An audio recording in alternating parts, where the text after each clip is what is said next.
জয় হিন্দ, জয় শ্রীরাম। ফার্স্টে আমি আপনাদের বলে দিই, যারা চটিচাটা দলের অন্তর্ভুক্ত আছেন বা যারা চটিচাটা দলকে সমর্থন করেন, আপনারা প্রথমে এই ভিডিওটা থেকে বেরিয়ে যান। কারণ এবারে আমি যা বলা চালু করব আপনাদের প্রচুর খারাপ লাগতে পারে। মেন কথাটা হচ্ছে, আমি আজকে কিছু জনের পোস্ট দেখলাম যে মেয়েটির সাথে এত জঘন্যভাবে অপরাধ করা হয়েছে।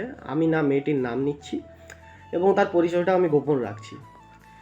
এত জঘন্যতম কাজ করা হয়েছে। আজ ওই চটিচাটা দলের কিছু কিছু পাবলিক, সো কল্ড পাবলিক, তারা একটাই কথা বলছে যে তাকে নিয়ে দয়া করে রাজনীতি করবেন না। আচ্ছা, যতদিন না সিবিআই কেসটা হ্যান্ড ওভার নিয়েছিল ততদিন আপনারা এই পোস্টটা করেননি কেন? আজকে সিবিআই কেসটা হ্যান্ড ওভার নিয়েছে, এখন আপনারা বলছেন যে 131 ঘন্টা পার হয়ে গেছে, সিবিআই এখনও কোনো রিপোর্ট দিতে পারেনি। আচ্ছা, পুলিশ 24 ঘন্টা ধরে একটা হেডফোন খুঁজে পায়নি কেন? এই কথাটা কোনো মাথায় এসছে? যখন এই নৃশংসভাবে হত্যাটা হয়েছে আরজিকর মেডিকেল কলেজে, মেয়েটির ফ্যামিলিতে ফোন করে ডাইরেক্ট বলে দেওয়া হয়েছে কলেজ কর্তৃপক্ষের তরফ থেকে যে সে সুইসাইড করেছে। এটা কেন ভেরিফাই করা হয়নি আগে? এটা পুলিশ কেন ভেরিফাই করেনি? এটা আপনারা কেউ বলতে পারবেন? আজকে আমাদের সো কল্ড পিসি, যাকে আপনারা সবাই পিসি বলেছেন, তিনি রাস্তায় ধর্নায় নামছেন। আজকে, এতদিন তিনি চুপ করেছিলেন, আজকে তিনি ধর্নায় নামছেন। আর কার এগেনস্টে ধর্নায় নামছেন? কারণ আমাদের পশ্চিমবঙ্গে যত যত মেয়েরা আছে তাদের মধ্যে আমার মাও আছে, আমার বোন আছে, আপনার মা আছে, আপনার বোন আছে। তাদের নিরাপত্তার দায়িত্বটা কার? হ্যাঁ, আমি এটা স্বীকার করছি যে কারোর মেন্টালিটি বদলানো যায় না। কেউ যদি ভেবে থাকে আমি রেপ করব, সেটা বদলানো যায় না। তা বলে কি আমাদের বাড়ির মেয়েরা বা আমাদের যারা অফিস কালিগ আছে বা আমাদের যারা ছোটোবেলাকার বান্ধবী আছে, যাদের সাথে আমরা একসাথে খেলেছি, তারা কি নিরাপত্তা পাবে না?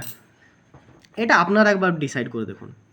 তো পুলিশ নিরাপত্তা দিতে অক্ষম, আর আমাদের পুলিশ মন্ত্রী হচ্ছে আমাদের পিসি। তো এক দিক থেকে দায়িত্বটা তার। কারণ যখন কোনো রেল অ্যাক্সিডেন্ট হয় তখন কিন্তু ট্রেনের ভেতরে যত যত যাত্রী মারা গেছে তাদের প্রতি সংবেদনা জানানোর থেকেও বেশি ওই সো কল্ড চটিচাটার যারা পাবলিক আছে তারা বলে রেলমন্ত্রীর ইস্তফা চাই। যখন রেল অ্যাক্সিডেন্ট হলে দায়িত্বটা রেলমন্ত্রী নিতে পারে, রেলমন্ত্রীকে ইস্তফা দেওয়ার জন্য বলা হতে পারে, তাহলে যখন একটা মেয়ের রেপ হচ্ছে এই দায়িত্বটা আমাদের পিসি নেবে না কেন? পিসির আমি স্টেটমেন্ট শুনলাম আজকে, উনি বলছেন ধর্ষিতার ফাঁসি চায়। এটা হচ্ছে তার স্টেটমেন্ট। আরেকটা স্টেটমেন্ট বলছি, উনি বলেছেন যদি রেপ হয় আমরা 10 লাখ টাকা দিয়ে দেবো। আচ্ছা, যেসব মেয়েরা আমার এই ভিডিওটা দেখছেন, একটা কথা আপনারা মন দিয়ে বলুন তো, আপনাদের জীবনের দাম কি 10 লাখ টাকা? এই কথাটা আপনারা ভেবে বলুন। হ্যাঁ, যদি আপনারা বলেন আপনাদের জীবনে 10 লাখ টাকা, আমি আর ভিডিও করব না, আমার আর এটার ব্যাপারে কিছু বলারও নেই। কিন্তু আমার দিক থেকে মনে হয় যে মেয়েদের জীবনের মূল্য কোনো দিন টাকা দিয়ে কেনা যাবে না। আর এই সময় মেয়েরা লক্ষ্মী হলে চলবে না, কালী হওয়ার জন্য প্রস্তুত হয়ে যাও। কারণ যে খারাপ সময় আসছে, মা কালীর রূপ তোমাদের ধারণ করতেই হবে। এটা আমি সমস্ত আমাদের বোন, বান্ধবী এবং যারা বয়স্ক আছেন তাদের জন্য সবাইকে আমি বলছি। কিছুদিন আগে আমাদের আই থিঙ্ক 11 বছর আগে পিসি স্টেটমেন্ট দিয়েছিল। আমি যে কথাগুলো বলছি আপনারা সব ইন্টারনেটে পেয়ে যাবেন উইথ প্রুফ। যদি না পান আমাকে বলবেন, আমি কমেন্ট সেকশনে আপনাদেরকে এই প্রুফটা আমি দিয়ে দেবো।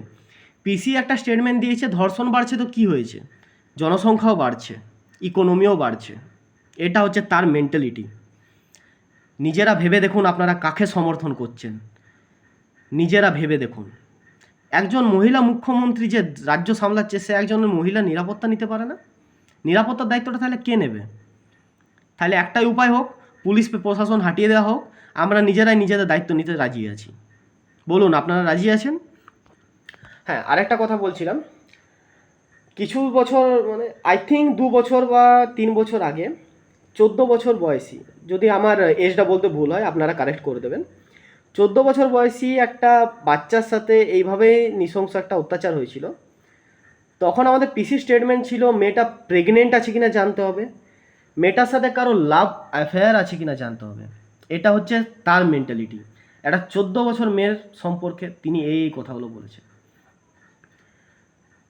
আর আমি আমাদের পুলিশের ভূমিকা নিয়ে তো কোনো কথাই বলবো না, কারণ আমি দেখুন মন থেকে বলছি, আজ পর্যন্ত আমি জন্মানো আমার 23 বছর হয়ে গেছে, আজ পর্যন্ত আমার পুলিশকে দেখে কোনো দিন রেসপেক্ট আসেনি, আমার পুলিশকে কোনো দিন রেসপেক্ট আসেনি।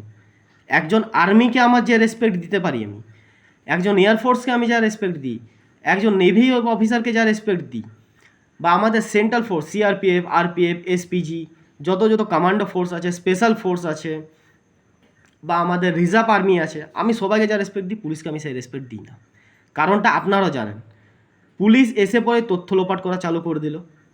পুলিশ 24 ঘন্টা টাইম লাগালো একটা হেডফোন খুঁজে বেড়াতে, যেটা ক্লাসরুমের মধ্যেই পড়েছিল। আর আজকে তারা সিবিআই নিয়ে কথা তুলছে। আপনাদের কোনো অধিকারও নেই সিবিআই নিয়ে কোনো কথা বলার। আগে আপনার নিজেকে দেখুন।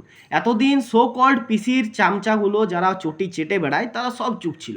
একজন শাঁখ বাজাচ্ছে, একজন মেকআপ করে এসে কাঁদছে ভিডিওতে, মানে এতটা অ্যাক্টিং দেখলে বাপরে, আমি তো একদম পাগল হয়ে যাই।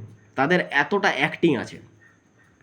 আপনারা নিজেরাই ঠিক করুন যে আপনারা কি করবেন। আইন ব্যবস্থাটা আমাদের একদম ভালো নেই, তাই নিজের সুরক্ষা নিজেরাই করুন। আর যারা আপনারা চটিচাটারা বলছেন রাজনীতি করা বন্ধ করুন, ফার্স্টে আপনারা নিজেরা রাজনীতি করা বন্ধ করুন। জয় হিন্দ, জয় ভারত, জয় শ্রীরাম।